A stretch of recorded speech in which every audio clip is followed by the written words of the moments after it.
Welcome to St. Pat's Hospital on this nice winter evening, and it's so great to see you all here. My name is Beth Shank. I'm a nurse at Women's Care Center here and also help work with our environmental sustainability program at St. Pat's. And myself and Georgia Milan and several others and community members have planned this conference that you are here at the beginning of. We're excited about the whole thing. There's 4 days involved. And we're especially excited about tonight because this is an opportunity for us to talk about something that doesn't get talked about real often. It anchors our work here at St. Pat's in our mission and in our alliance with God and with spirituality and with our Catholic background. Also with our commitment toward doing what we can to have fewer impacts on the environment. So the opportunity that we have tonight, and we're so grateful for all of you for being here, is to really have a discussion and dialogue, learn more about different faith perspectives on how we are taught to care for the planet and the environment, to be able to ask some questions of them, to have you ask some questions of them. So I'd like to pass this on to Father Jim Hogan, who is moderating for us, and we're very grateful for that as well. So thank you all, and thank you. Thank you, Beth.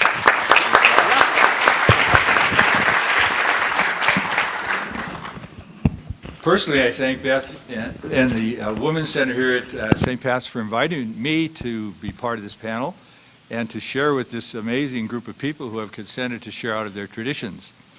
I'm a Catholic priest of the Diocese of Helena, and in this coming May we'll celebrate my 50th year of the opportunity to be a Catholic priest. I've served in Missoula and Butte and Helena and Browning, most of the time though in Missoula. And so Missoula's become my home in a real sense, and I spend a lot of time downtown.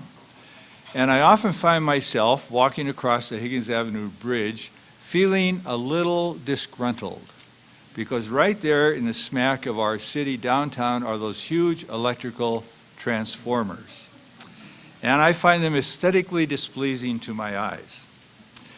And then I'm aware of the tall steel towers that stretch across our state and wooden poles that line our city streets, holding miles of electrical wire above our heads. Again, I find all of that aesthetically displeasing. But I think they're also significant visible symbols. Those wires, those electrical lines, connect our homes and we with one another. And thinking about that today, walking across the bridge, I was thinking, where I live is connected to every house in this country through the electrical wires. So as displeasing as I find them, I also am aware they're very significant as symbols, reminding me, and I hope from now on that's what I'll let them do, that we are far more connected than I often remember. Now, leading scientists speak to us with great conviction about climate change. They are telling us that climate change will trigger irreversible alterations in the conditions in which we live. Extremely significant. And it seems we're beginning to see this in the increased amount of flooding, scarcity of good water in various places of Earth, and famines. I was thinking that at one time dinosaurs roamed this beautiful planet, doing what dinosaurs did. And that included grazing on various sources of food. At some point, they were oblivious to the shadow of an asteroid that would change forever the conditions under which they had lived. And because of that, they died. Now, we have knowledge the dinosaurs lacked. And our knowledge has brought about a fundamental change in many human beings today, of who we are and the role we play in the earth and in this planet. Because of our knowledge, we have greater awareness that we are part of an intricate, delicately balanced web But sometimes too many of us behave like the dinosaurs did. We keep on grazing. Now, human beings differ from other species with whom we share life on this planet, because to be human is to live a moral life.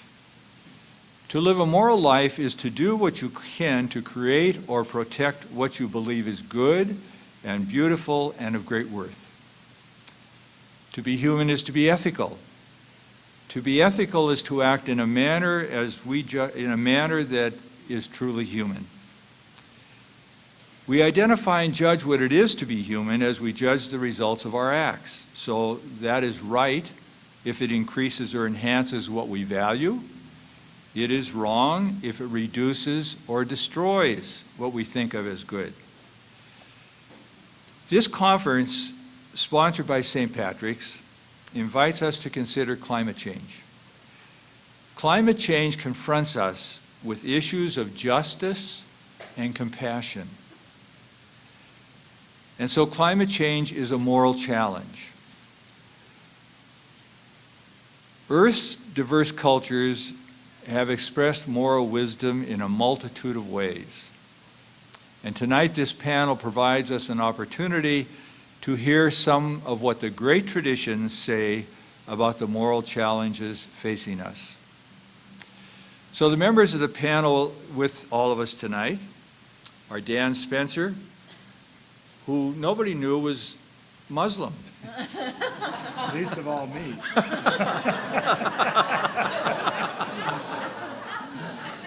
But because there was no one from the Islamic tradition available to be on this panel, I don't know how Dan ended up here, but he graciously said yes, which is tremendously good of him. By the way, Dan is a professor at the University in Environmental Studies. Next to him is Amy Church, and so representing the Protestant tradition of Christianity. Mike Cox, the director of ministries here at St. Patrick's Hospital, was to be on the panel representing the Catholic voice, but he is ill and at home, and I told him I would sort of pinch hit for him. But Donna Malachi is down there. Donna, raise your hand a little bit. Donna's from Arlee, and she is engaged as an interfaith ministries in Arlee, but also out of the Catholic tradition. So I think she'll carry the ball on that, and I might share a few of the remarks that Mike gave to me to pass on. Next to Amy here is Lori Franklin, who is the rabbi? No. If I live that long. Okay. She's the lay leader, okay, of the Har Shalom Jewish congregation here in Missoula. And next to her is David Curtis, who represents the Buddhist tradition. I introduced Donna, and at the far end there is Pat Pierre, a Native American, one of the First Nations of our country, and he is a member of the Salish Kootenai tribes. So each member of the panel now will begin with a sharing out of their particular tradition. Do we have any takers? Or shall I call on somebody? Pat, you want to begin, please?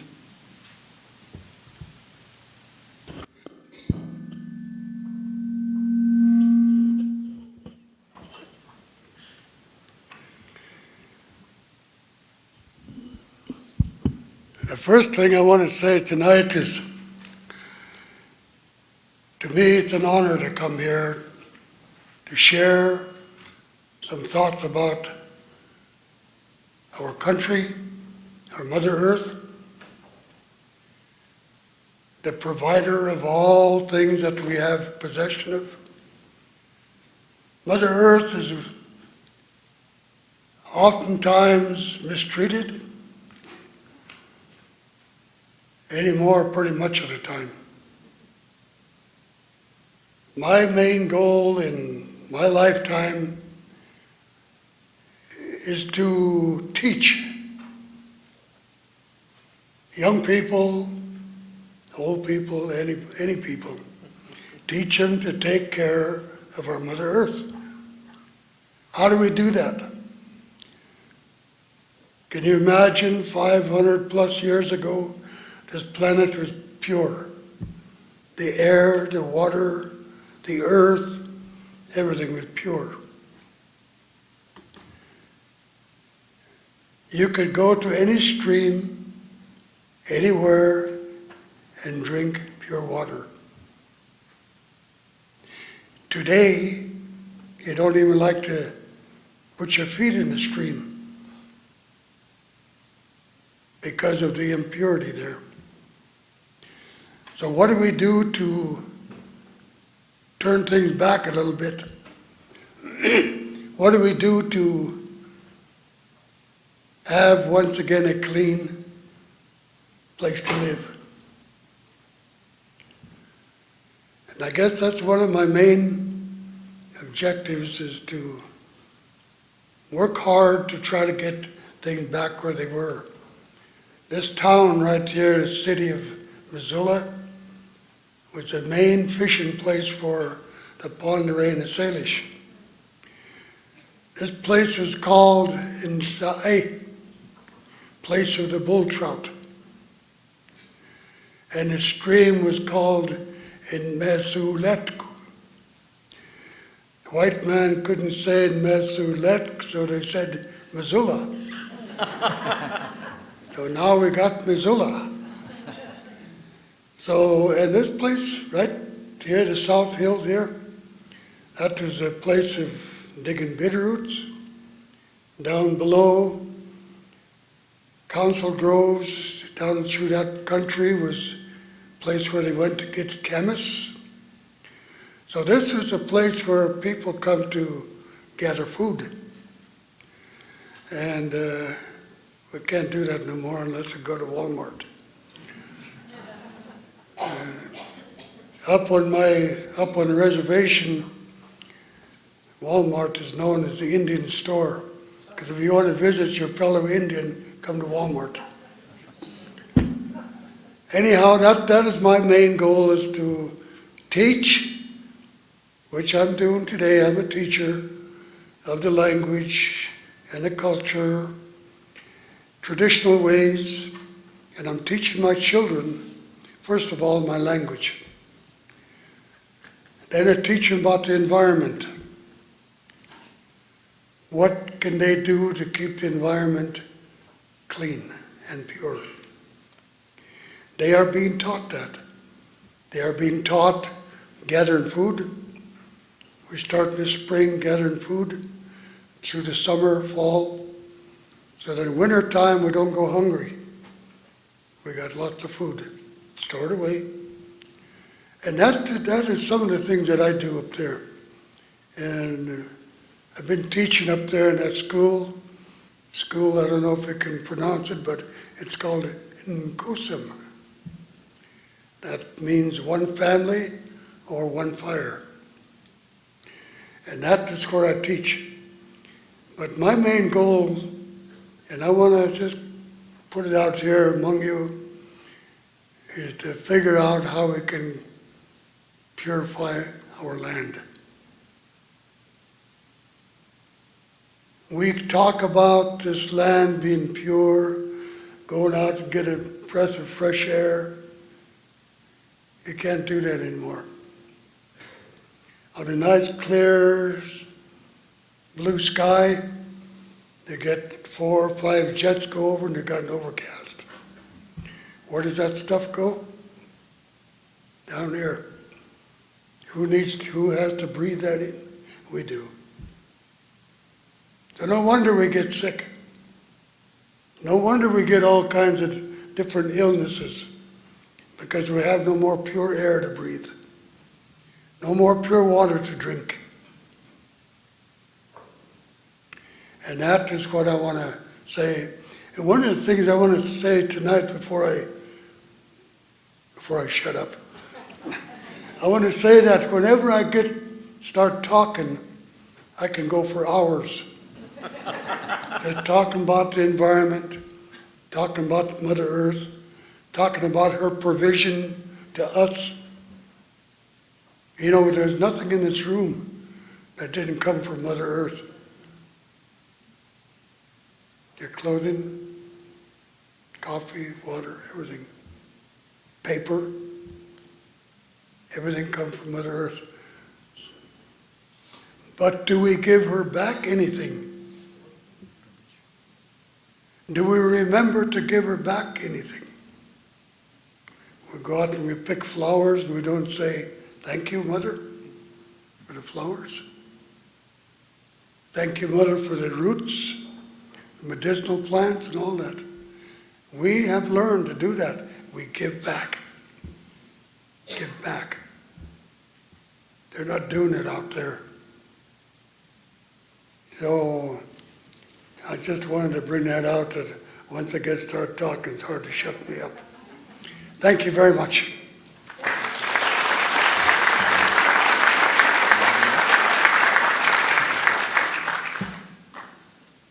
Donna, I guess we're just going to work this way. Is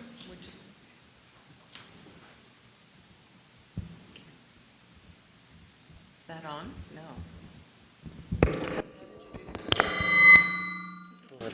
I got it. It's on now. Did you hear it scream? I think that, is that on? Yes. Oh, I think Pat has to turn his off. Is that how? Oh, okay. I'd like to, just to start by saying a little bit about the Interfaith Seminary that I attended in New York. It is truly an interfaith seminary, not a non-denominational seminary. It was founded in the late 60s by a Hasidic rabbi who lost his entire family in the Holocaust, a Catholic priest who was way ahead of his time, a Hindu Swami, and a Methodist minister. And they founded that seminary after World War II and all of the events of that time to come together and to try and find a way that the various faith traditions and religion could be used as a source of good in the world and on the planet, instead of being used to foster warfare and division. And it was quite an undertaking. So those of us who went there, all of us actually were very steeped in our own faith traditions. Or if not a faith tradition, some, I had a number of psychologists in my class, and one was a woman in her 60s who was a Freudian therapist and was born Jewish but never practiced her faith. And she said, for 40 years I've been a psychiatrist and nobody ever talked about God. Now all of a sudden everybody wants to talk to me about God and I don't know what to say. So she came to the seminary to be able to have a response to that. And another woman I studied with was from Japan, Shinto, which was not really a faith tradition, and she was a master Reiki practitioner, and she said the same thing. For years, no one ever spoke about Reiki in spiritual or religious terms, and suddenly, in the early 90s, people wanted to speak to her about that, and she wanted to learn. So my faith tradition is really the Roman Catholic Church. And I will speak as a layperson from that church, and I'm sure that Father Jim will have some other things to add to my perspective. One of the questions that they asked us to consider is, why would we consider the spiritual dimension of this issue, turning the tide, a planet in crisis? And I would say that we cannot begin to find ways to conduct ourselves that will engage these pressing questions without doing that. I studied political science at the University of Maryland, and then I did my graduate work in religious education, and I was told those are the two things you don't discuss in polite company. And I think at a moment like this, it's helpful because I think a great deal of what has caused the problems that we need to face is the central tenet that underlies capitalism and the Industrial Revolution. And that concept is a concept of scarcity. I found some junior high school notebooks, and I opened one up, and the first sentence was that capitalism is based on the concept of scarcity, supply and demand. It's what's valuable is scarce. If I'm to be rich, someone else has to be poor. For me to have abundance, it means somebody else has to have less.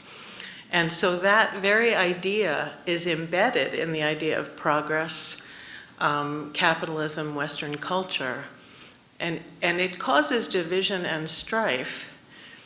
And I believe that many of those things have caused the various crises that we face today as people on this planet. So my faith tradition, to be a Roman Catholic, tells me that I really need to believe exactly the opposite. I'm Roman Catholic. I was raised, for those of you who think that the Roman Catholic Church is monolithic and has sort of one perspective, that is not true. I think Father Jim would tell you that. There's diocesan priests, there's various orders, Benedictines and Franciscans, and the Jesuits, and each one has a different spiritual practice and tradition, although certainly we share certain basic beliefs about the dignity of human life and about the gospel.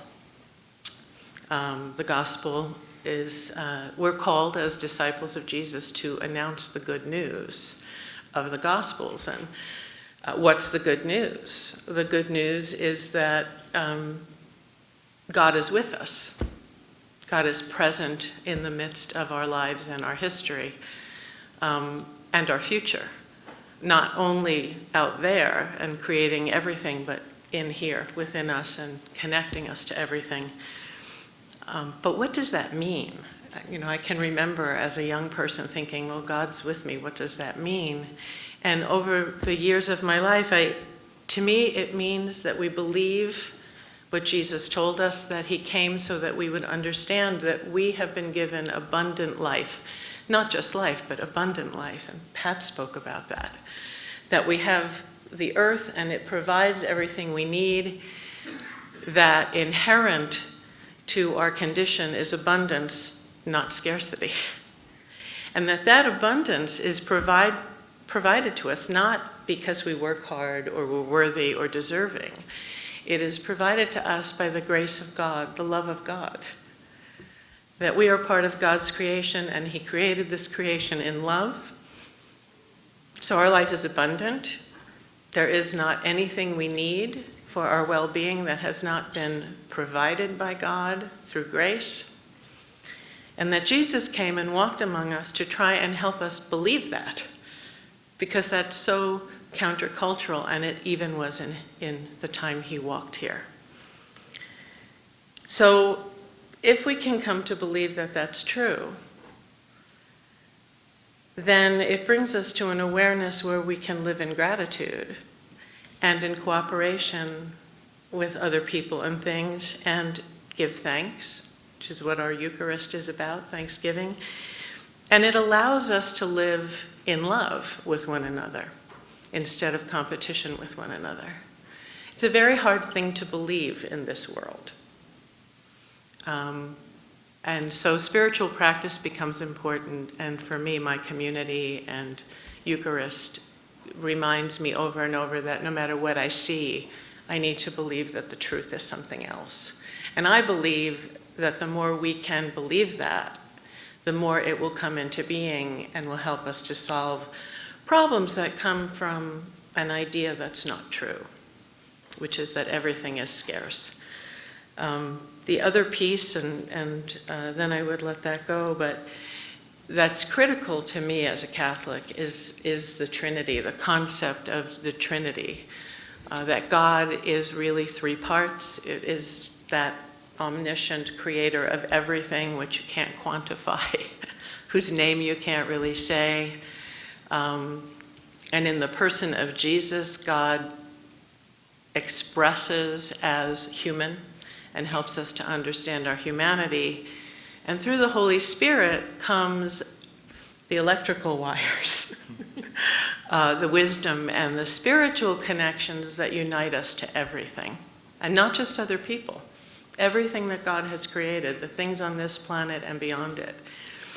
So it's relational and it's very intimate. It calls us to live in the world in a very intimate way with one another. And a teacher of mine once asked a group of us if any one of us had ever had a truly intimate exchange. And I don't think any of us could say yes.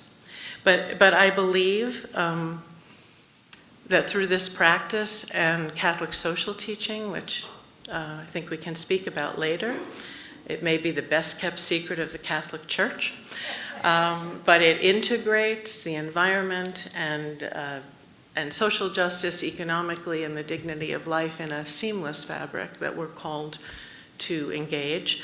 That by doing these things and by practicing these things and living in our communities that way, that we can help to find solutions that will make a difference. And I wanted to just say to Pat, when we talk about intimacy, I was talking to someone from the fish hatchery the other day who told me that when the Nkusum children come to visit, and also at the bison range, they know the names of everything, and they know the relationships of the fish and the water and where that comes, and that they have an intimate understanding of the animals and the fish and the water. And so I think Nkusum is doing a great job helping our young people to have that intimacy with each other and the land around us. Thank you, Pat.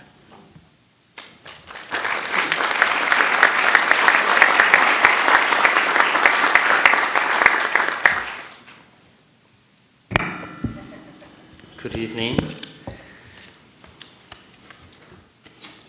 I feel a little bit like the Groucho Marx of the panel here, like why I'm here with these people exactly, but nevertheless, here I am. I think it's particularly relevant that we have the title here, A Spiritual Response to a Planet in Crisis. And I want to talk about that a little bit. I think, and I've written out my comments. I had a theory one time that some people that wind up being teachers wind up doing that because they can't stop talking, and I'm one of those people, so I decided I'm going to stick to the script tonight and see if I can finish in my allotted time of 6 or 7 minutes here. So a spiritual response is exactly what we need to lead the way toward recovery of ourselves as a people and our home, our planet. As a global people, I think that we're in a spiritual crisis. And when I say a global people, I mean all of us are people that are interconnected with everyone on the planet and everything that's happening everywhere on the planet. So that's what I mean by that odd little expression, a global people. So as a global people, we're in a spiritual crisis. And this crisis manifests in a number of problems that we're all too familiar with, including war, famine, and injustices of all kinds. Perhaps the foremost of our problems is our environmental crisis, the unhealthy relationship that we have with the planet itself. In Buddhism, we have a teaching that's called interdependence, the interconnectedness of all things. So that would include anything in the universe, actually, but for us, most intimately, ourselves, each other, all people, animals, and the natural world.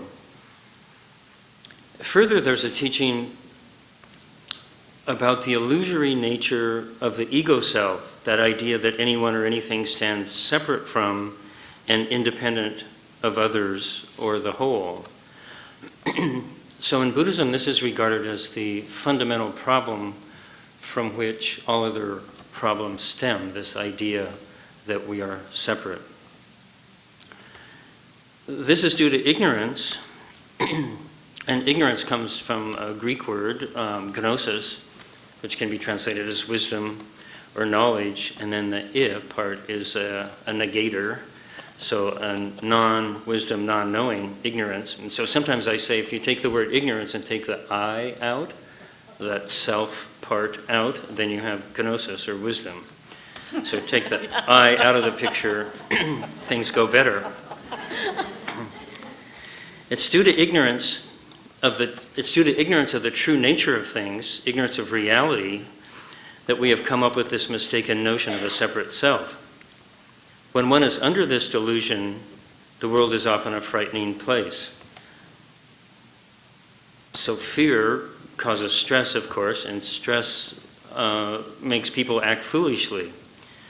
Living subject to this mistaken duality of ourselves and an external world, or a world populated with others, leads to a downward spiral of greed, hatred, delusion, jealousy, miserliness, which the separate self thinks somehow justifies as necessary to preserve itself. So this idea of scarcity, that there's somehow not enough, leads to this downward spiral. The ego self tries to amass power, comfort, pleasure, security to allay this feeling of separateness and neediness that results from this fundamental error of mistakenly positing separateness. And so no matter how much one acquires of those things, power and comfort and pleasure, it's never enough. It never leads to satisfaction. So there's an error in the fundamental premise there, I would suggest. So the whole downward spiral based on ignorance is based on ignorance, not knowing. As long as our efforts are based in the mistaken ground, and this mistaken ground, our efforts will only lead to frustration. This is where we find ourselves today. No matter how grand the mansion you build on the sand cliffs overlooking the ocean, only suffering will ultimately result. Although I'm from here, right here, I spent some time in exile in Los Angeles. It's a strange place, some 2 days south of here, driving. I volunteered for a while at the Getty Museum, which was a beautiful place on the coast. And to drive there, I drove up the coast right beside the ocean every Friday to this wonderful volunteer position I had at the Getty, telling people a little bit about art. And a lot of the homes were built right on the edge of the cliff back in the 20s and the 30s by the Hollywood stars, like Charlie Chaplin, for instance. And many people know about Rita Hayworth, and she married someone who built a beautiful mansion for her. A lot of these wonderful homes, when I first started making that drive, their backyards, or their front yards, I guess it was, looked out over the ocean, but they were covered in plastic because the cliffs were eroding. And so as I made that drive over the years, I saw their yards basically erode all the way to the back door. And then one time as I drove up, I saw a whole home had broken and just fallen down the cliff. And so this is what's behind that little analogy I made there of not building on firm ground. So we can have a great architect, great carpenters, artists, can all put their best into the mansion, but it's nevertheless built on sand.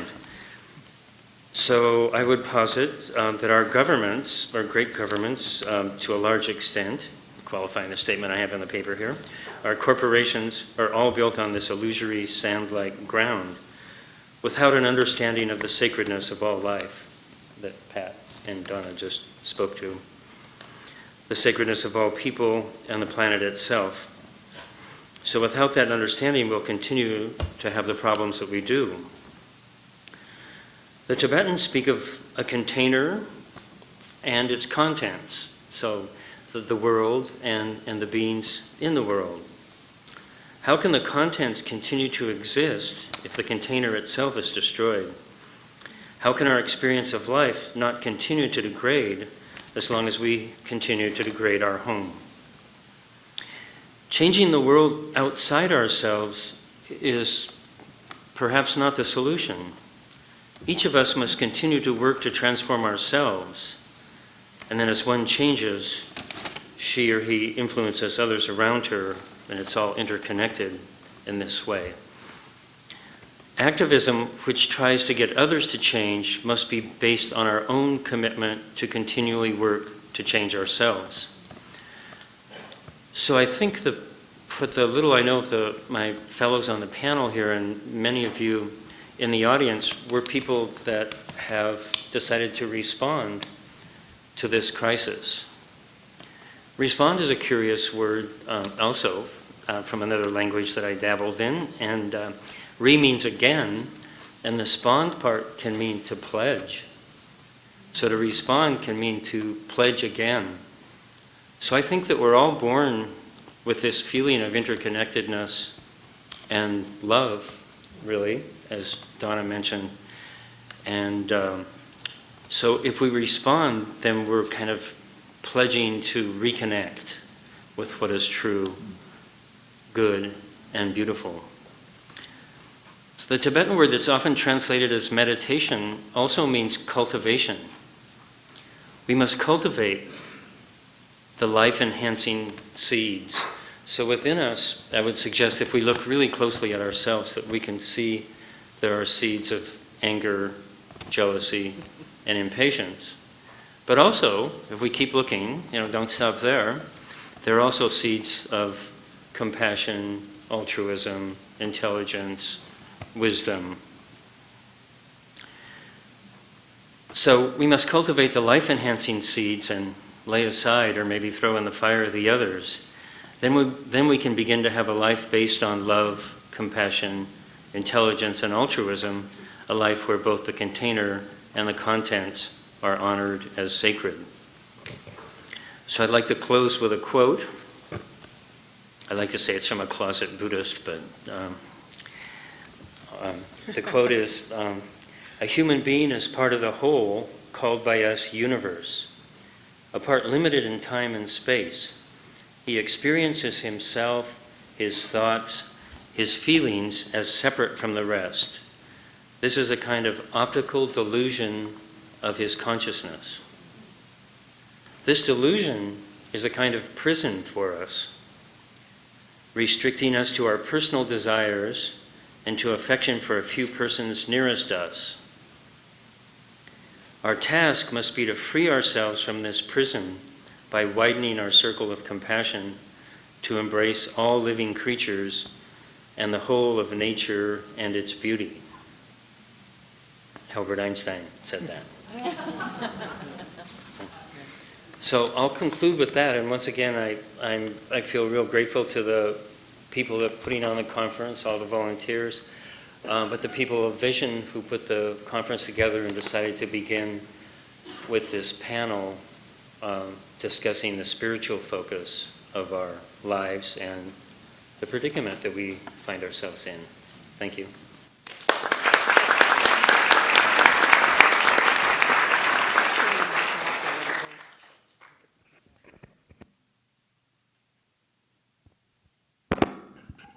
All right. Hello, everybody. So, this is quite a framework of beautiful ideas and thoughts that has come down so far. And, it's tantalizing to hear both the similarities and the differences and the interweavings of these different traditions that I'm becoming more familiar with as of sitting with you, sitting beside you. So I wanted to add my 2 cents here. So my name's Lori Franklin. I live in Missoula. I wear a couple of hats. I work at Har Shalom as a lay leader. I'm not a rabbi, but I'm working towards that. And I also work at the university. And one of the courses I teach is, the only course I teach actually, is chemical literature and scientific writing, which is to upper division chemistry majors. And it's also a human values and ethics course. So, because there are lots of issues in scientific publishing about right behavior. And it just seemed like a good candidate for turning it into an ethics course. But in order to turn it into an ethics course, I had to read some philosophy, and something that I hadn't done a lot of reading in the Western philosophical traditions. And it's been eye-opening. It's really been eye-opening to understand that ethical theory means thinking about why you think something is a good thing or a bad thing. And, you know, when Father Hogan opened up talking about how we want to see the things that we value most increased by our actions, that's a particular ethical theory, you know? And there are many different underpinnings in the way we think that help us frame the meaning of what we do and help us try to define what that right action is. So in the Jewish tradition, there are so many things that point to connecting with Earth that it's almost hard to sort of choose one and say, well, which one is the most important one? Which one should I talk about first? If you just open up the Bible to, you know, Genesis, and you begin with the 6 days of creation and the seventh day of rest, there's a very interesting hierarchy of events that happens. First, there's light, you know, and there's this breath of the divine presence blowing over the waters. Then there's this creation of a space, this image of an expanse between the waters above and the waters below. And in this space is where the creation happens, because the divine presence is so intense that it would just sort of incinerate us all if we were, you know, immediately directly exposed. So you got to make some space that's a little insulated, you know. And then in this space, there is vegetation, you know, and that comes first. The fruits, the seed fruits, the things that bring crops, that create fiber, that create food. Okay, that gets us through day 3. Okay. So day 4 we get the sun and the moon. Day 5 we start to get the creatures that emerge from water in the telling. So you got the fish and you got birds and things that creep, but they're not really land things, they're water things. Day 6 you get all the land animals and us, you know. And you know, it's and there's if you look in Genesis 1:26 and 1:28, there's some very specific words used in the English translation, and so I don't forget them. I got to read it out to you. So let me get there. Here it is. So and then this translation is Gunter Plaut and Friends. And it says, and God said, let us make man in our image, after our likeness. You notice the we, us language. They shall rule the fish of the sea, birds of the sky, cattle, the whole earth. Rule. Okay? Hang on to that thought. Let's go to 28.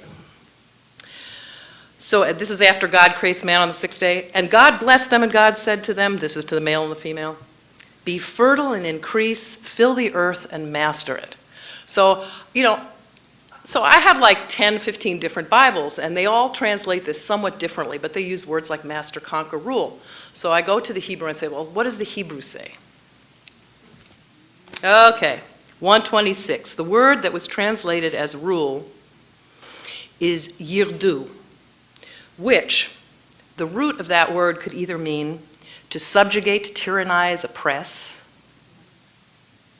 you know, which is where the rule translation comes from.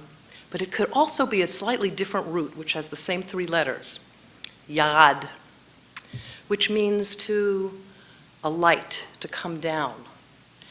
What a different meaning, to come down among all of this creation that has come into this space. So to come down amidst the vegetation, amidst the birds, amidst the fish, amidst all of the land animals and amidst each other. You know, it's a very different shade of meaning. To me, it means not to master, not to exploit, not to use, but to be with. And the sense, that connection of the withness of humans with all of God's creation. Like John has said, it's what we don't often experience in our daily life is that sense of connection. You know, we have to sort of kind of reawaken to it all the time. But it's like right there, you know, you don't have to like read 28 verses before you're right smack in it, you know? So anyway, so that was one thing. Then the other thing that occurred to me was calendar. So the whole Jewish calendar is wrapped around agricultural holidays. You know, so the seminarian is nodding. I know I'm onto something here. No, but this is so, that all of the major holidays are holidays that have to do with harvest, with giving thanks, with expressing gratitude for the plenty of the earth. So we just passed, and the Hebrew calendar has 4 New Years. And one of them was in January. It was Tu B'Shvat, which means 15th of the month of Shvat. And it is the New Year of the trees. Well, what does that mean? That means that in biblical writing, the people of Israel were told not to harvest the fruit of their tree for 3 years, and then the 4th year was supposed to go to the temple, you know, first temple, and then after that it could be harvested for use. And so the New Year of the Tree was just the time to mark the age of the trees. But the Torah, which is the 5 books of Moses, is likened to a tree. The metaphor is tree of life. What does this mean? Well, the Kabbalists in the 15th century had these wonderful ideas of, they were meditators too, and they felt that in the time of creation, in every existing piece of creation, there was a spark of the divine. And that if we look at each other, we look in each other's eyes, we see in each other this reflection of the divine. And if people look at each other and see that, they can also look at the stone, they can look at the tree, they can look at the leaf, they can look at the rabbit, and they can see the sparks of the divine in all of these things. I mean, Jacob went to sleep with his head on a rock, and he woke up and said, "Whoa, I didn't know God was in this place," you know? And so the idea is that if we sense this connectedness, that we are all imbued with sparks of divinity, and that the entire world that we live in has this quality, then it's really hard to hate somebody, you know? It's really hard to do ill to the world we live in, because it's holy. You know, it's holy. And so feeling that and then beginning to take actions because we feel that is what gives us the strength and the motivation to be able to take actions that change things. So that was another thought. And I guess in Judaism, you're on a cycle of reading the Torah, usually on a yearly basis, so that you read the whole thing over and you start again, which emphasizes this whole concept of cyclicality of life. You know, because like you got Moses just peering on, you know, he's gone, he's on the mountain, and the people of Israel are going to cross over into the land, and he passes, and then it's Genesis again. You know, it's kind of the best Groundhog Day thing. You know, it's like the world is created again, new, it's new again. And so this week, the Parsha that you read, which means the weekly Torah portion, is Terumah, and it's this very elaborate description of how the people wandering through the desert should build this tabernacle, this portable sanctuary that they build with him. And the whole chapter, the whole portion is very detailed stuff, but you can't really build You can't really build a model from this because, you know, you can if you do lots of interpolation. You know, there's lots of detail, and then there's like big gaps, you know, so you know where the posts are supposed to be, and this is supposed to be up here, and the couple of cherubim on top of the ark, and you got this lamp and this other lamp, but there's pieces missing, and, you know, so you have to fill them in. So to me, one of the interpretations of this that makes great sense to me is that we got a job to do. We have to fill in. You know, we have to like. Oh, was that the profoundometer going off? I heard it earlier. So anyway, so the idea is that, you know, there's this divine stuff going on, these handed down words, and then us humans, we have to get in there and do our part because it's incomplete without cooperation. You know, this is like, we will make you, you know, we will make the creation. So we are involved in co-creation. So if we act to preserve the earth, we are acting as co-creationists with the divine presence to bring about the best world that we can make. Thank you. Think about.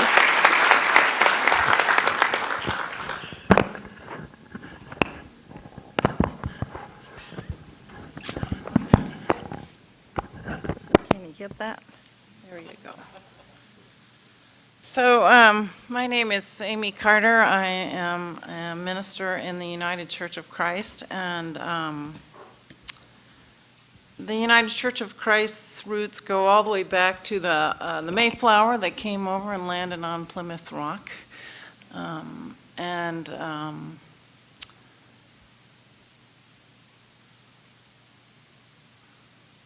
It is a church of social activism and social justice. So my thoughts here are not so deeply theological like all of these wonderful people, but I just had to think about all these examples of where churches have taken stands on the issue of the environment. And a lot of these stands have come, I think, from this understanding that Jesus was a person who walked with the poor and the marginalized. You know, in church on Sunday we just read the Beatitudes. Blessed are the poor, blessed are the meek, blessed are those who mourn. And in wanting to enflesh that and live that out, we find ourselves being concerned about the environment. For example, back in 1987, almost 25 years ago, the United Church of Christ funded and published a paper called Toxic Waste and Race. This was in the 80s. The study found that a large proportion of our toxic waste sites are placed near communities of color. Racial minorities of our nation are living the brunt of our waste and are suffering because of it. And that study began to mobilize and raise a lot of consciousness, I think, in people of color to organize in their communities, and was really the beginning of what some people call the environmental justice movement. In 2007, that study was funded again to see if we'd gotten along, anything had gotten better. And Dan Spencer's colleague, a University of Montana professor, Robin Saha, was actually one of the co-authors of this study. And I think the results were pretty much the same, that our toxic waste sites continue to poison the poorest in our nation and also the people of color. These are the people who don't have the resources to speak up and to fight against the large toxic waste producers. But the other issue that I know about is that my denomination was deeply involved in helping the people of Vieques, Puerto Rico, reclaim that island. That island was used by the U.S. military for practicing whatever it is that they need to practice, and a lot of waste military waste was on that island. And the people of Vieques wanted their homeland back. And after many, many years of struggle, they have received that. But now there's all this waste from all this environmental military, all these military exercises. So, and one of the reasons why I bring this up is because I think that when we talk about the environment, there are so many different angles that we can come at it and understand it with. You know, what are the connections between the environment and racism? What are the connections between the environment and militarism? We brought up the issue earlier about our economy and capitalism, and how does the environment suffer from that? In the back over there, the Women's Voices of the Earth has issues between environment and women. And it seems that if we could all find some way to connect, you know, between those different issues and see it in a larger picture, that we as a people of this nation would have quite a voice to speak. In 2007, our church, the United Church of Christ, gathers as a national body every other year. In 2007, this group that we call the General Synod adopted a resolution on global warming. And so here's some of the language, and I think this is kind of interesting, that the United Church of Christ admits Christian complicity in the damage human beings have caused to the Earth's climate system and other planetary life systems, and urges recommitment or response or re-alliance or re-pledge to the Christian vocation of responsible stewardship of God's creation, and expresses profound concern for the pending environmental, economic, and social tragedies threatened by global warming to creation, human communities, and traditional sacred spaces. Yeah, that's quite a bit, isn't it? And I found myself, you know, this idea of admitting to complicity in the damage that is caused, because we're all part of it. And there's this wonderful sense, I mean, we don't always think of it as wonderful, but there's a wonderful sense in Christianity of repentance, you know? I mean, we don't think of it as repentance, but my sense of repentance is this continual turning. You know, you're always turning and evolving and changing, and I think part of why we need conferences like this is because we need to change ourselves inwardly so that our outer actions reflect what we believe inwardly, and that calls for some level of repentance.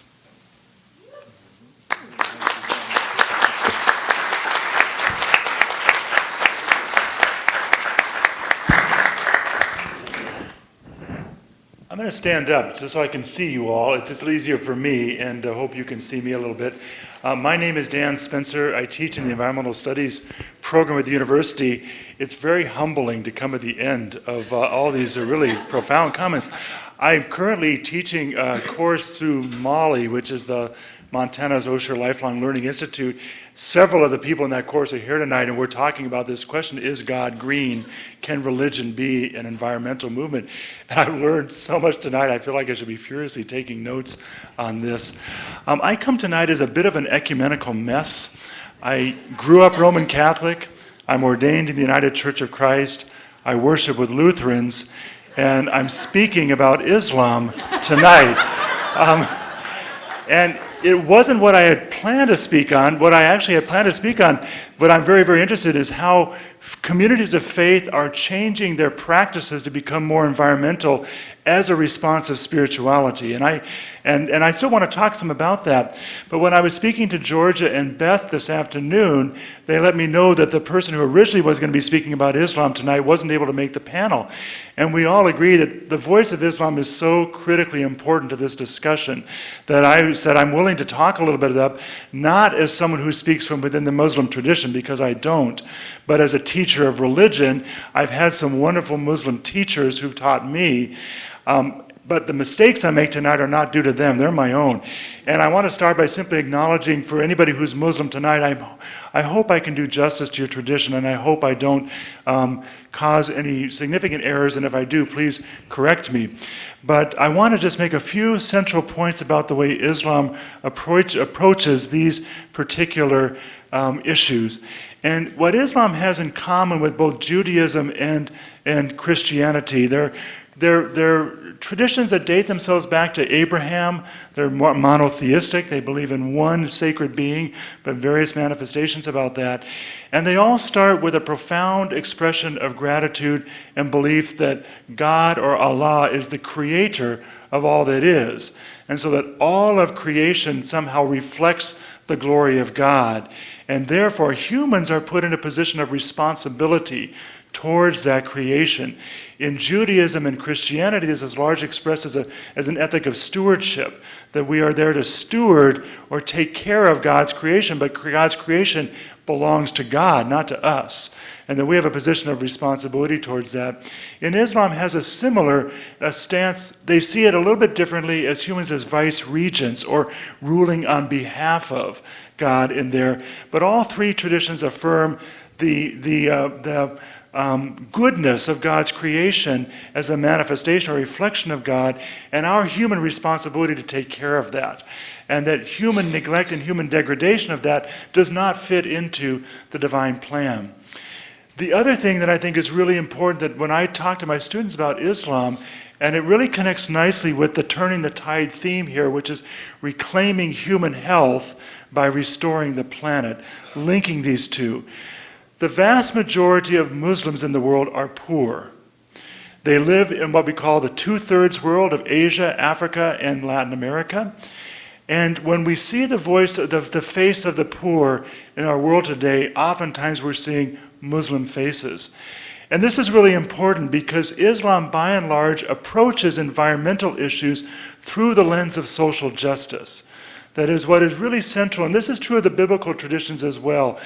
God's will is for social justice for the human inhabitants of the earth, and that social justice is dependent on ecological well-being. So we won't be able to reclaim human health, particularly human health for the poor, without restoring the earth. Those two have to go hand in hand. It's what Amy was talking about, the centrality of what we call environmental justice, that the well-being of the environment and just social justice for the poor are linked in our scriptures and our faith traditions. So I want to make one other point, and then I want to open up for discussion, because I know there's a lot of wealth of insights in the room here.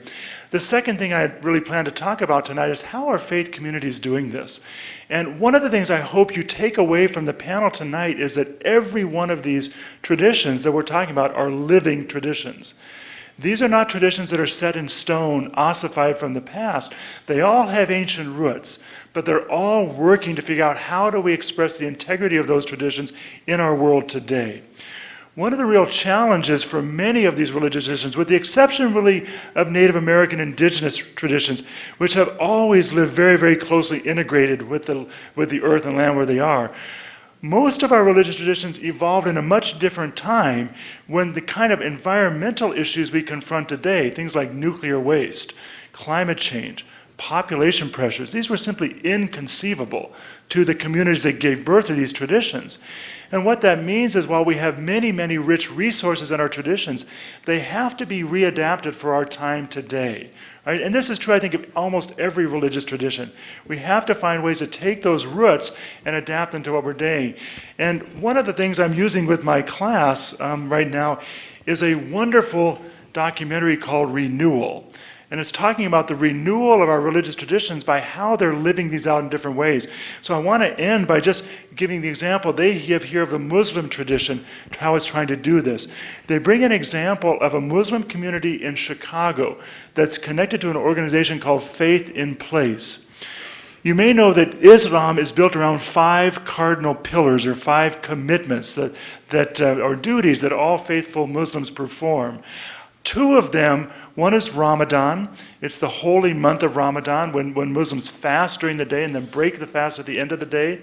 But part of the breaking of their fast is gratitude for the gift of food and making sure that food is available to the poor. And another one of the pillars is called zakat, and this is the duty to give alms or duty to give to the poor to meet their needs. So there's this wonderful practice of this Muslim community in Chicago where they're pairing themselves with farmers who are doing sustainable agriculture to raise, I should back up, Islam, like Judaism, has dietary laws where they pay attention to how food is produced and how it reaches your table. And part of the concern there is to minimize suffering of animals and that. And so what this Muslim community is doing in Chicago is they're taking these ancient traditions, but they're bringing them into an environmental context. And so they have contracted with farmers who are doing sustainable farming outside of Chicago. They're raising organic animals. They bring that in to celebrate Ramadan, to break the feast, and then they share that wealth with prisoners, people who are in prison, as their duty to charity. So these prisoners have good, ethical, and healthy food. And part of what they're doing then is support sustainable agriculture. They express their traditional Muslim rituals, and they share that with non-Muslim neighbors who need this food. And it's a wonderful example of what I call the greening of religion. How do we take our ancient roots, but to adapt them now to the needs of our own time? And I would say every single one of the people who've spoken tonight have given examples of how we're doing that. And I think when we start talking about spirituality as what our deepest values are, we're called upon somebody to recognize what those values are and how can we bring them to bear witness to the challenges of our time. That's the promise I find in our faith communities and in this kind of inter-dialogue where we share with each other and stoke our moral imaginations to keep moving this more profoundly. So I'm really grateful you're all here tonight. I'm looking forward to hearing from you at this point.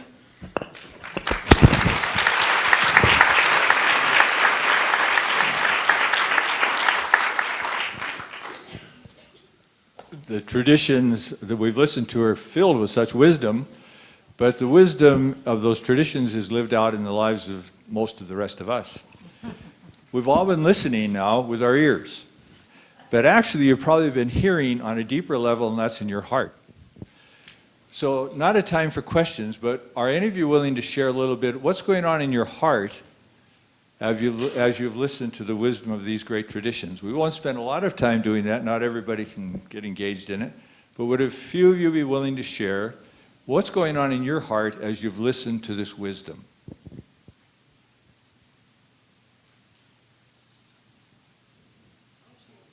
Where? Okay. I feel really excited because this is just what's needed. The way that different religions have lived out their faith in the past, they didn't have to deal with what we have to deal with now. It's a whole new thing, and it's essential to adapt. And I feel very excited because this is such a seed.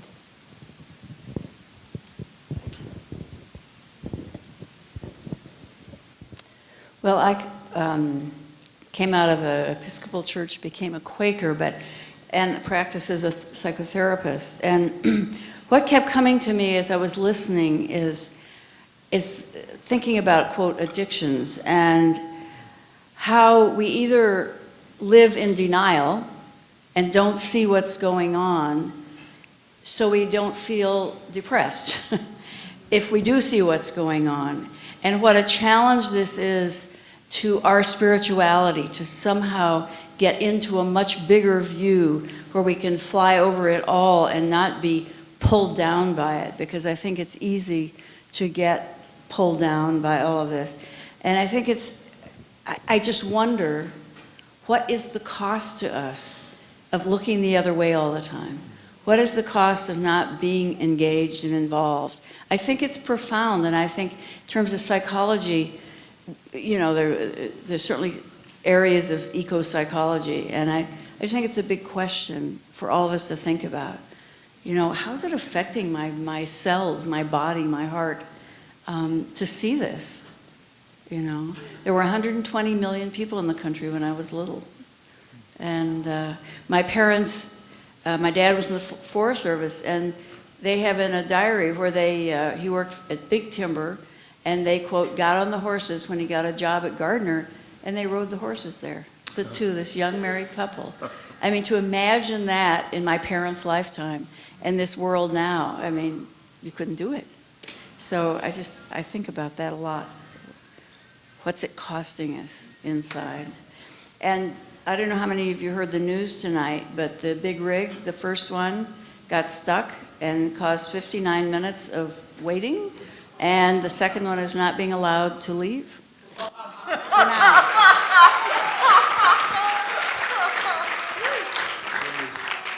That's the best news of the evening.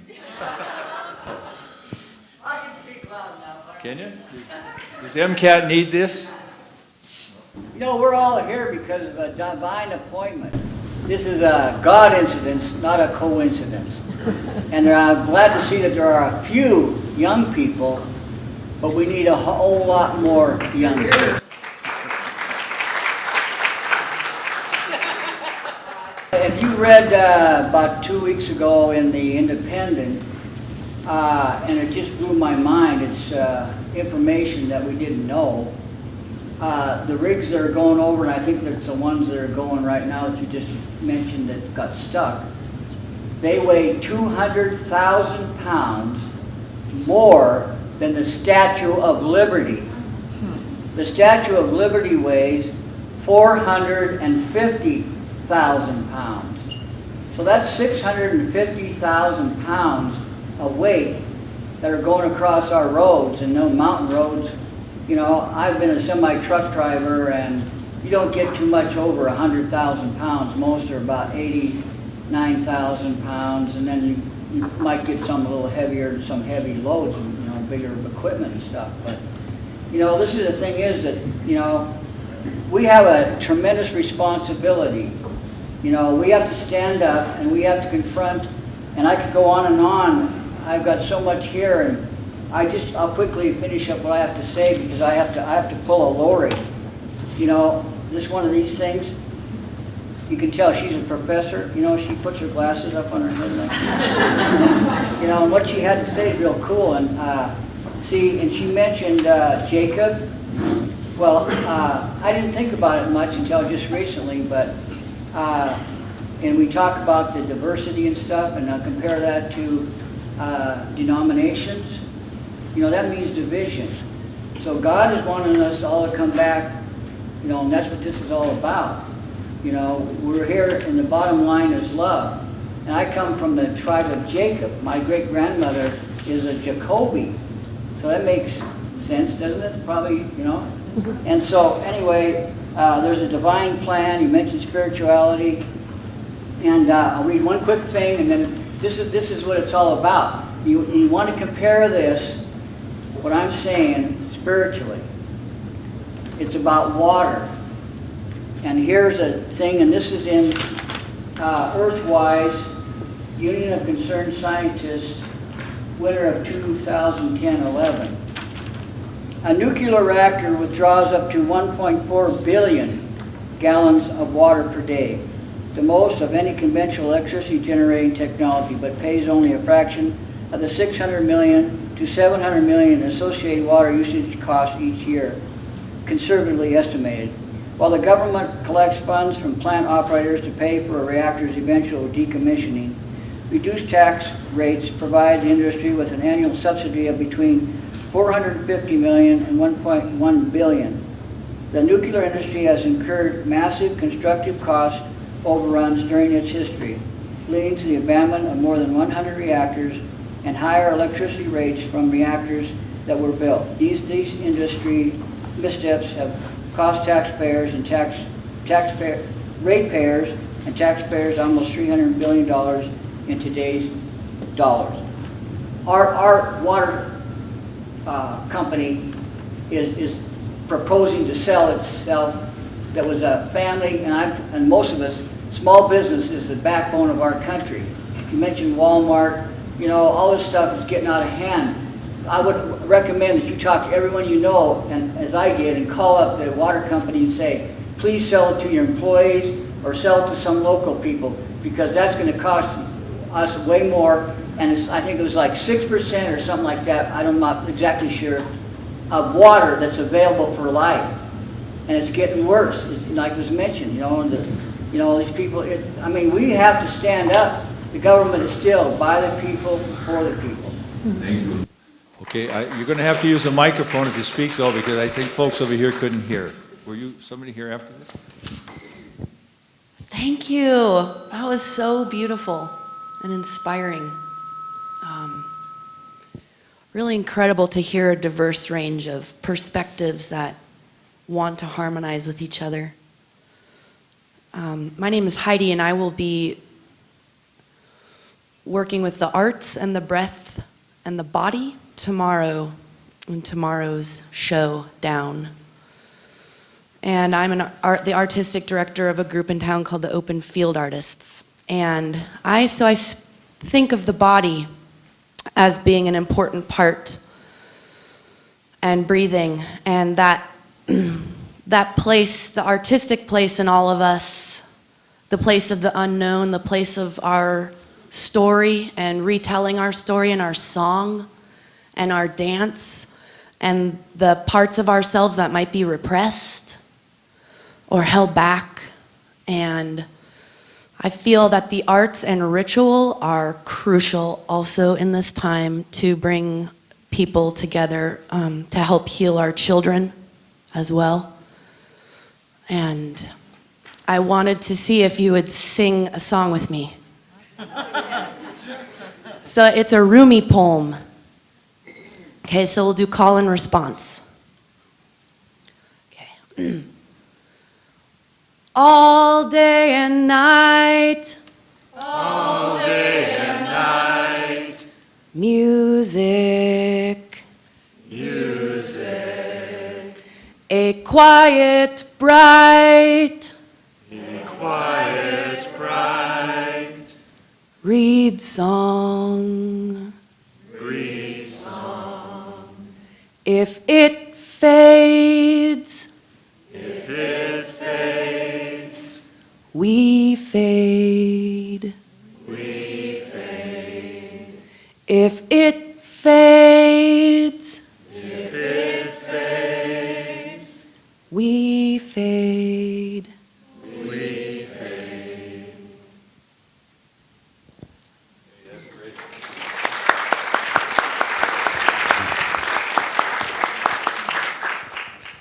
Well, Georgia.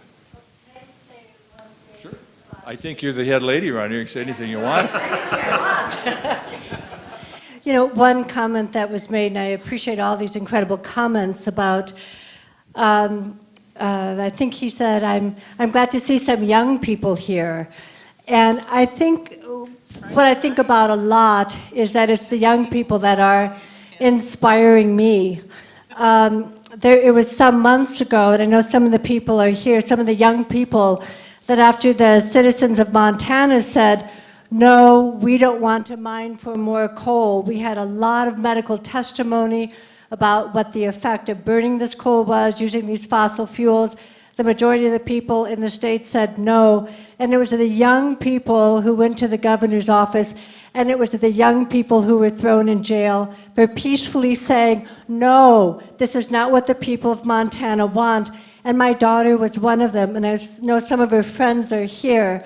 And I was thinking, how long are we going to let these young people stand alone? And my mother, who is 85, said next time she's coming with me and my two daughters, and if we have to lay our bodies down in front of those big rigs, we're going to do it. But I think of us as spiritual people here, and I think for too long, the young people have felt that the spiritual leadership has not been paying attention, has not been listening to them, and they feel like they're not connected, and they feel like they're standing alone. And I guess I'm just saying I'm so grateful to you, the young people that are here, because I know what you're doing, and sometimes you feel like you are doing it alone, that we aren't being responsive, and I just pray that we can all be responsive in the future, because it's for you and it's for your children that we're here tonight. So I just wanted to say thank you.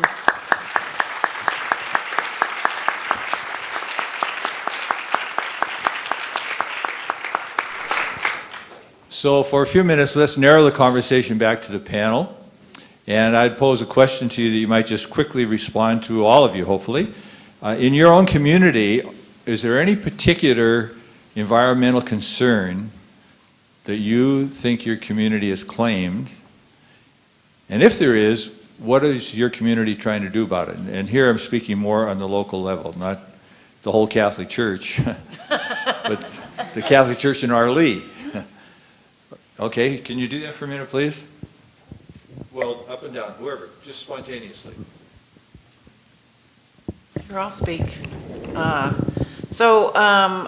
church is going through a visioning process right now, and we have focused on 5 different areas of the visioning of what our future might look like, and one of those is to green our congregation, and so we have this sort of 4-pronged approach, if you want to talk about it.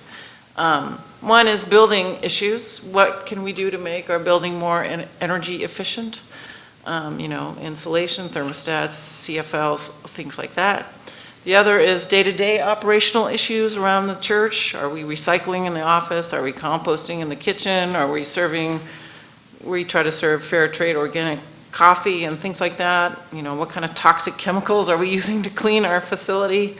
The other is educational programs at the church around environmental issues, eating locally, the environmental realities of bottled water, how to live simply so that others can simply live, and creating those kind of simplicity circles. And then finally, lots of advocacy, both with the Montana legislature and with the U.S. Congress, because I think we need to find the political will to make the changes that need to be made.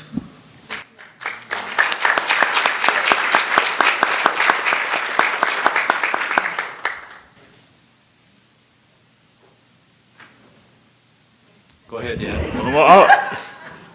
Pat. Oh, go, Pat.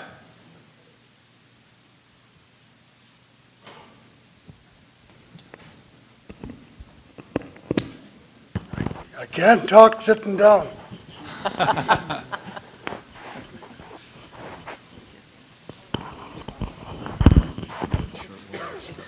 What I'm going to do today, we're talking about environmental issues. We're talking about what are you doing about the environment today? What is your concerns? We'll go back a little ways. Let's talk about the spiritual part of this gathering.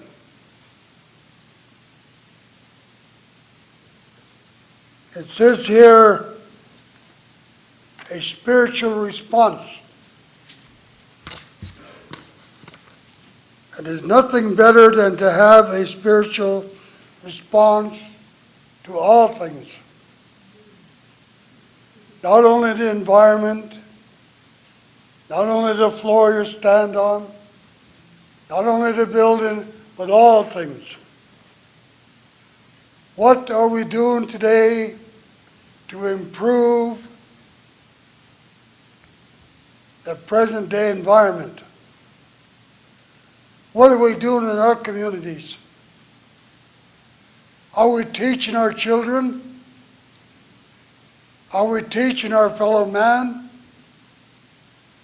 What are we doing? You know that we are, or we must be, one with the earth and all living things.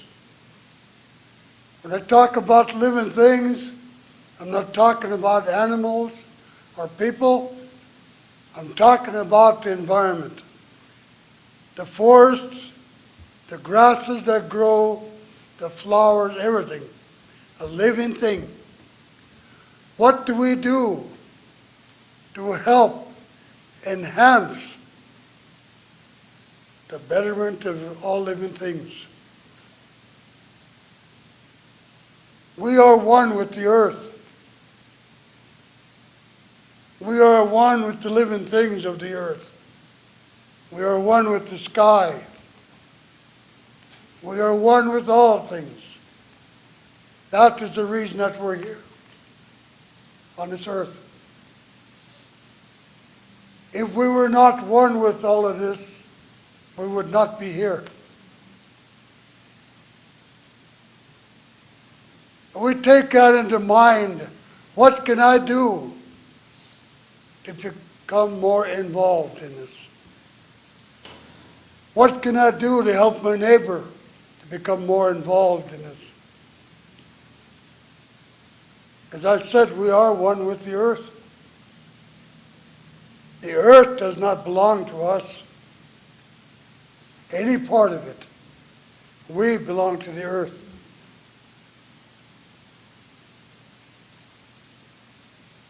And when we get that aspect into our mind and say, yes, I am one with the earth.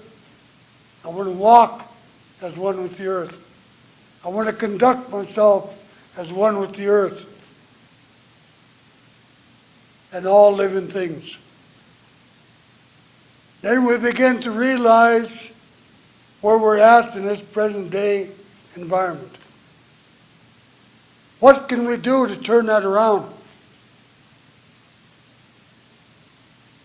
Every one of us in this building, in this city of Missoula, state of Montana, and this continent have a responsibility to protect the Mother Earth. As I said a while ago, our Mother Earth is a provider of all things. Nothing that I'm wearing fell out of the sky. The food that I eat did not fall out of the sky. It comes from Mother Earth. So we learn to have the respect of our provider. You women folks in this room are mothers. You know what the mother does to provide. So let's take a look at our Mother Earth. What does she do to provide?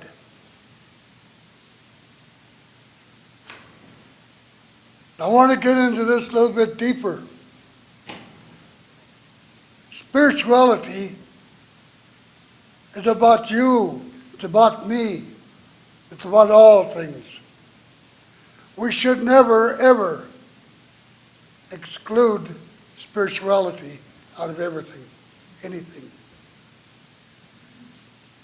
Today, coming down the road tonight, I'm thinking, what is this gathering about? And the word kept coming, spirituality. The spiritual gathering.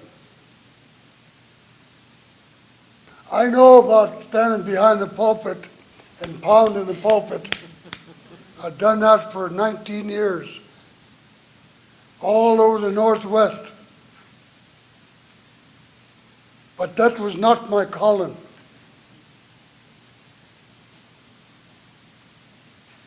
That was not what I was called to do. I was called to heal people. That happened in a ministry, but it happens even more in what I do. Hands-on. All of these things are spiritual. Not something you go to Walmart to buy or any place else. Not something you put money out for. It's spiritual. It comes to you. It's a part of you, or it wants to be a part of you. So when we go back to the environment, we go back to see what can we do to help our present day environment. What can we do to help Mother Earth from being destroyed? Excuse the word, but she has been raped to death. Big industry is taken and taken and taken and not put nothing back. A good example just down the road a ways. Butte. There used to be Butte, but there's a big hole in the ground now. What's in that big hole in the ground? Contamination.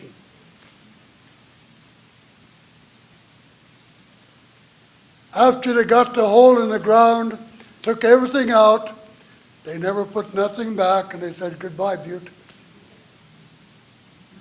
That's happening all over the country. And what is causing that? Greed. Greed. We made $1 million today.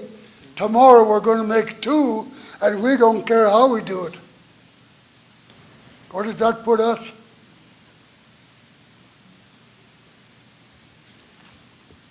They don't care anymore.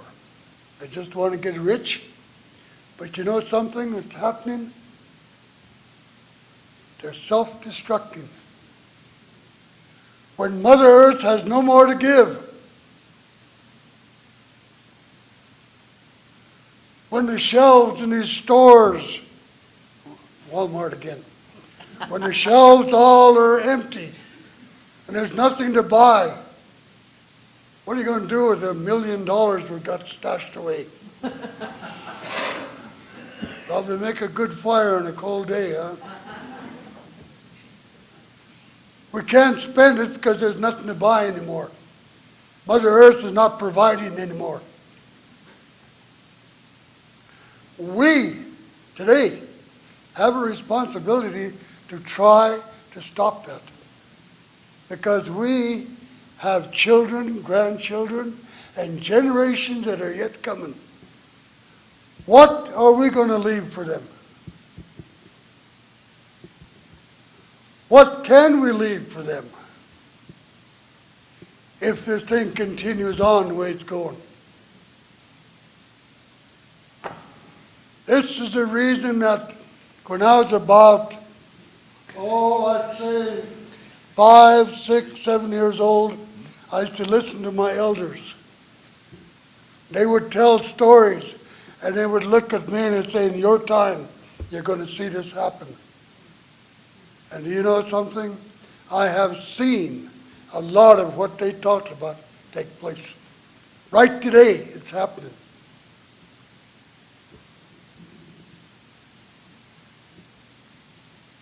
We, as a people, need to unite and start turning things back. We need to work together. Don't leave it up to the other guy. Don't leave it up to that guy. Because he may not be able to do anything. It's up to us. Each and every one of us individually have got a part in this. And tonight, as I was talking about how Mother Earth is not going to be able to provide no more because we have taken everything out and not put nothing back. It was one of the first lessons I learned when I was a little boy. I picked a bunch of wildflowers from my mom. I had a whole handful and I gave it to her. And she was just happy. She said, did you thank Mother Earth for the flowers?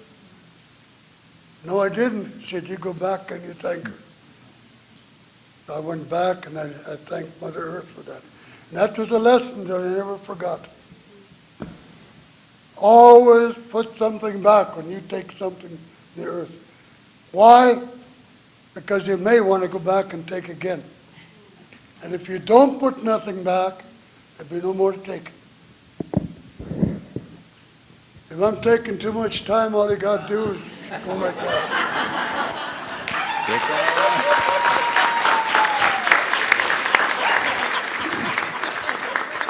But that is what I want to share with you tonight. Spirituality, spirituality, and more spirituality. Sometimes we forget that, don't we? Materialistic things coming our way. We forget to pray for our meals. We forget to pray for the money we got in our pocket. We forget to pray and give thanks for the automobile we drive. It's all spiritual. I want to leave that with you tonight because I think we need to get back to that place where that is a priority. That way our Mother Earth will continue to provide. Give her back something. Thank you, Mother Earth. Thank you, Mother Earth. That's something, huh? In our language, we say lemluch. Lemluch goes to you. And that is what we need to do. I could go till midnight if you want.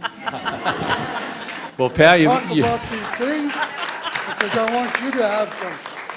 I got it here and I want to share it with you. Freely I receive, freely I give. and Pat, you've asked us a great question, so I'm going to turn the conversation to broaden it again. And I'm not sure yet, but go ahead. Pat's been asking, what are you going to do? So again, out of your heart, has that touched some place that you could share with the rest of us? Where? Well, can you move this way so we can meet halfway, sort of thing? No. You need this.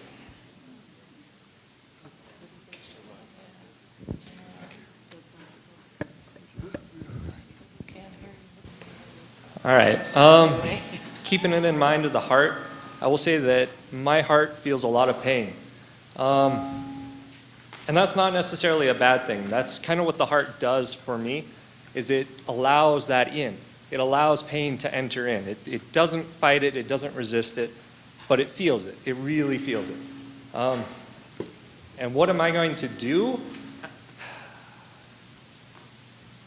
I'm going to learn. I'm going to learn from the generation before me. And a lot of that has to do with seeing that I'm human, I'm fallible, I can make mistakes. I look at the 60s, the counterculture, the movement against government, and I look at where we are now. And that generation really kind of died down, got beaten down. You know, it's being fallible. It's being human. And so if I take anything from what I've seen of the world, it's that I too am fallible. You know, that that's my edge, is knowing I'm fallible, to watch out for it, to be conscious of it, to be on guard, I guess, to repent to some extent. Yeah, but to be human, to allow myself to make mistakes if they need to be made, to feel pain if pain is there.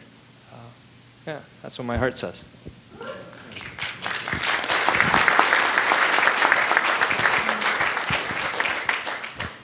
One of the things I've chosen to do is to really devote myself to living as compassionate and sustainable a life as possible. And with that in mind, I'd be interested to know what the panel has to say about the environmental and spiritual implications of the diet we eat, specifically because so many of us nourish ourselves on a daily basis on animals that are raised in confined animal feeding operations. These are horribly degrading not only to the animals and to the people who work there, but to the environment as well. They're unsustainable in terms of their environmental impact, and they're inefficient in terms of their ability to feed our planet. So I'm curious what you all think about how these ideas of compassion and responsibility, how they affect a choice that we all make 3 or 4, or in my case 5 times a day, and that's what I nourish my body with, what I eat. Okay, so we go back to the panel, and because time is passing, if you could be responsive but a little brief as you do, please. To that question. Sure, she just asked you a question.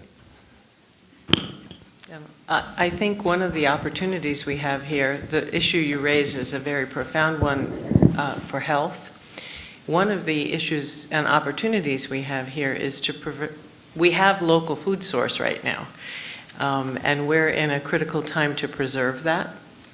I'm fortunate, I'm up in Arlee, and I have a gallery and it's a coffee house, and I'm able to buy all my meats and eggs and most of my produce that I use for soups from local ranchers and farmers. So I have a sense of where that comes from.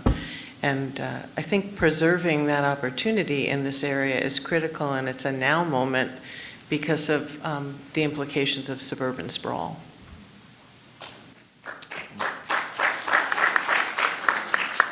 Lori? So it's good to hear what you say. In Judaism, I didn't get into this at all, but there's dietary laws. Dan was mentioning it, and in the spectrum of modern Judaism, there are people that adhere to dietary laws very strictly, and those for whom it's a changing culture and a changing tradition.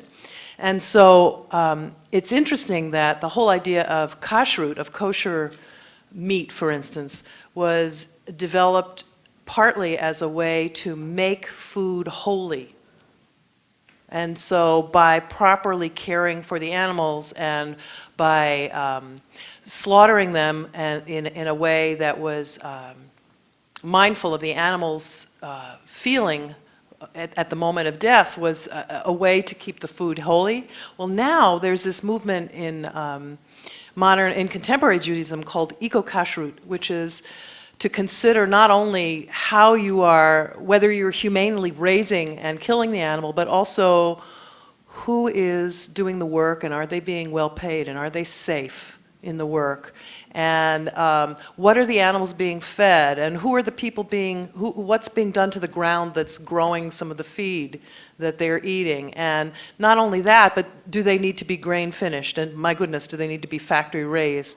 And I just met a couple of rabbis who live in the Southwest who are raising lamb and chickens, and they're doing this themselves, but they also sell a little bit of it. And their comment was, we don't eat a lot of meat. In other words, they're raising it. They're farmers, but they felt that it was not a defensible position to be heavy meat eaters, given the considerations of what kind of croplands you would have to dedicate to raising meat.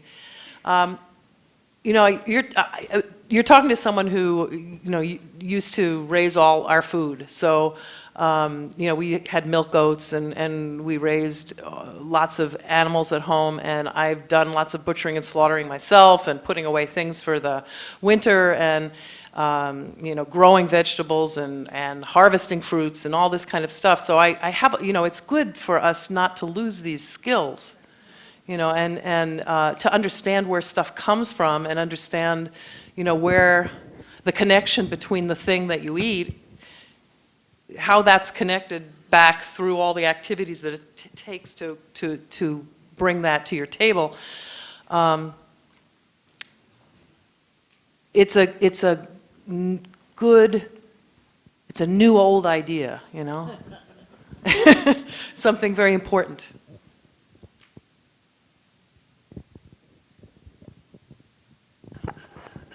From some of the things that Lori's saying and in response, it's kind of like one of the Missoula things that we can be thinking about and doing maybe is looking at that trapping question. And, the legislature isn't going to meet for another 2 years if we don't work at things now. Another thing that I was thinking is that rancher whose horses are in such dire states, he was saying that he's asked for help, he doesn't know where to go for help, and when he wasn't getting any help, his horses had to starve and he became nationally known. But then there's that man who had the birthday sign the other day asking that for his birthday if he could be hired. So I'm hoping that there's a blending that all of us can walk away with of all of this. I'm so impressed with that comment of Dave's that we can get all the power we want, we can get all the money we want, but can we ever get enough? And then when Pat says we use it up, where do we get whatever we need? So I think all of these questions are good, but I'm so impressed with the connectedness of everybody. Diversity is a given, but we're certainly connected. Yes.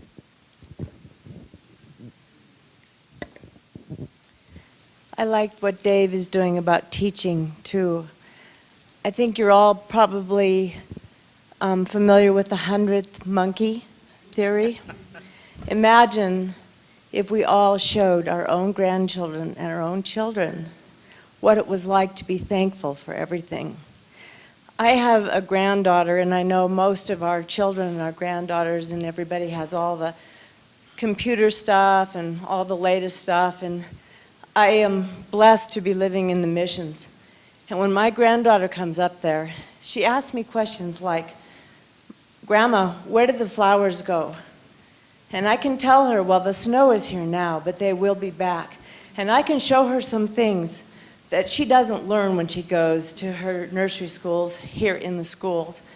And I can bring back, and I think that's what Dave was talking about, bring back some of the things that used to be. And I think we all have it in our hearts, and I think we can all do it. We just have to do it, and then we'll just know the 100th monkey will be there. We should still also be involved in the things that keep us connected together, but we can do single things too. Okay, if you can make your way up here, and I'm going to give the mic to somebody over here first, but make your way up, why don't you? Who was over here? Who was? Oh. 10 congregations in Missoula have come together. We formed Green Our Faiths, and it's an ecumenical group, and we have Buddhist and Jewish and Christian congregations, and I hope that if your congregation isn't involved, that you'll get involved. We meet every month on the third Friday. The next one will be February 18th at Jeanette Rankin Peace Center at noon. And we're working to get congregations involved in conserving energy and in working on global warming and educating congregations. So tomorrow I'll bring a website that you can go to learn more about it. Thanks. Well, I want to do a tag on the 100th monkey and grandchildren. I have actually five grandsons, and what I want to do is, after listening to all you, I've got this vision of a handicap that I've got. And I think mankind, in our learning process, we need to overcome our handicaps and become more aware. There was a time in humanity where we all believed the earth was flat. And it took a big shift to become more aware, to realize it was not a flat functioning, territory. It was a globe, and there's way more to the earth and the universe than we ever imagined, even that we can right now. Well, the human body is an interesting thing. I came to an awareness a while back that this human body that I call Mary Louise is comprised of a lot of things. And one being, inside every cell, there is an energy sac called the mitochondria. Within the mitochondria, lo and behold, I found out we have DNA in there that's not human. It's a primitive bacteria. That is part of this human being. Little things in there doing things that is not human, but it's part of my humanity, this human body. Well, Mother Earth is comprised of things too that create this living being. Without this mitochondria within my cells, I could not survive. That is part of what gives me the energy, the spark, the life form that I am. Mother Earth is the same way. She's simply not, the human body is just not bones, skin, and hair. Mother Earth is just not soil, water, and air. There's more to it than that. You've got the microbes. You have things down deep under Earth we're not aware of. You've got this functioning, energetic, complex entity that we have to attend to. We're still discovering how this thing works. We don't know everything about it, but we do know some things. We know about the mitochondria. Well, we need to also look at Mother Earth in a similar fashion. And this is what I think I need to start telling my grandchildren. That Mother Earth is a magnificent, a magnificent structure, functioning, energetic, spiritual thing. What is the difference between a live human being and a dead human being? Well, energy production, spark, spirituality, what is it? Same way with Mother Earth. What is it in her that gives her life? And that's what we have to attend to.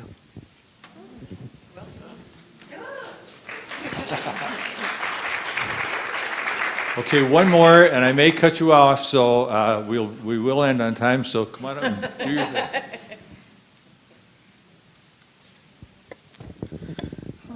I really appreciate the sentiments of the religious leaders here tonight and the response from the audience. I've been an environmental activist for 30 years, and I find that, these kind of sentiments are wonderful, but sometimes it seems what's lacking is perspective. And I'd kind of like to bring this back to the comet that's hurtling at the planet with the dinosaurs grazing.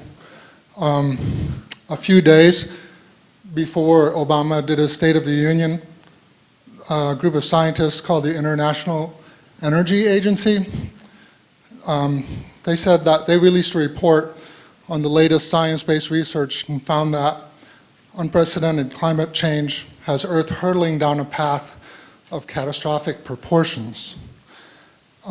These are scientists talking like that, which is unusual. They warn about giant waves of migration of mass mortality if we don't act now. And to bring this back home, locally, the NASA scientist James Hansen, who's probably the leading expert on global climate change, he talks about the tar sands project in our backyard as basically being the tipping point that we're looking at right now. And without getting into great detail on that, he says the carbon emissions from tar shale and tar sands would initiate a continual unfolding of climate disasters over the course of this century. We would be miserable stewards of creation. We would rob our own children and grandchildren. Now is a critical moment in the history of our planet. This is not an environmental issue. It's not a legal issue. It's a moral issue. And it's an issue of all of our survival. And our political system is more broke than our planet. And they're not going to solve this issue for us. And I sometimes, fight despair in the work that I do. But the one thing that I've come to be convinced of is that the only way the kind of social change that's going to happen is if the religious leaders step into that vacuum of leadership, that absence of leadership, and provide leadership from the pulpit and impress on people that this is a survival issue, this is a moral issue of the highest order. And, Martin Luther King was a religious leader, and he's really the last person in this country that brought about the kind of social change that we need to see now. And if it doesn't come from our religious leaders, I don't think it's going to come. And I just, appreciate so much everybody that's here, but it has to, the religious leaders need to network. They need to, scream from their pulpit, not literally, but they really need to get it across to everybody. This is a Judeo-Christian country, Buddhists are not going to solve the issue. The Muslims in America, it's a minority, but the Judeo-Christian traditions, they have that moral authority and that moral power, and they need to exercise it.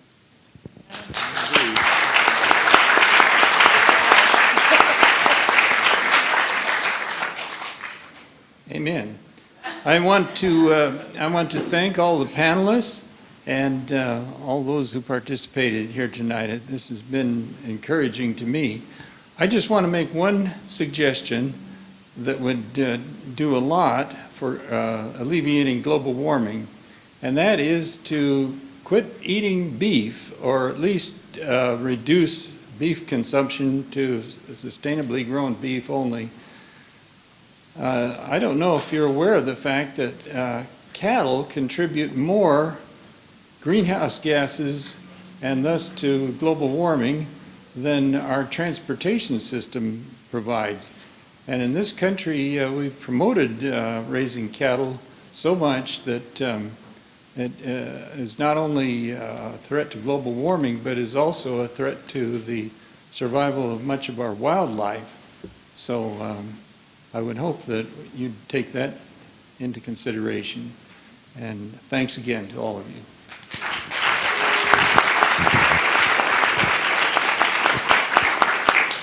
Well, just to close out with thanks to Beth and Georgia and St. Patrick's for hosting this evening, for the panel members.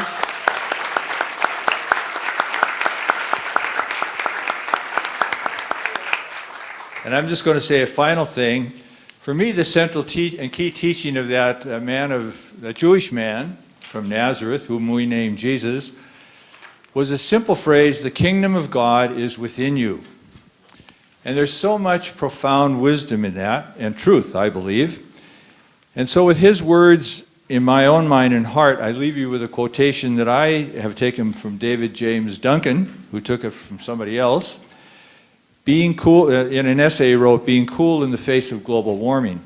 And the quotation is something David said earlier in his own way, and I think everybody has said, our outer environment can only begin to be healed by our inner life.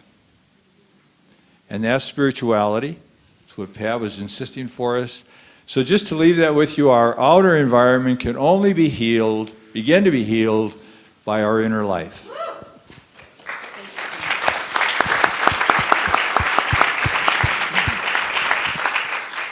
Well, holy moly, huh? It was awesome.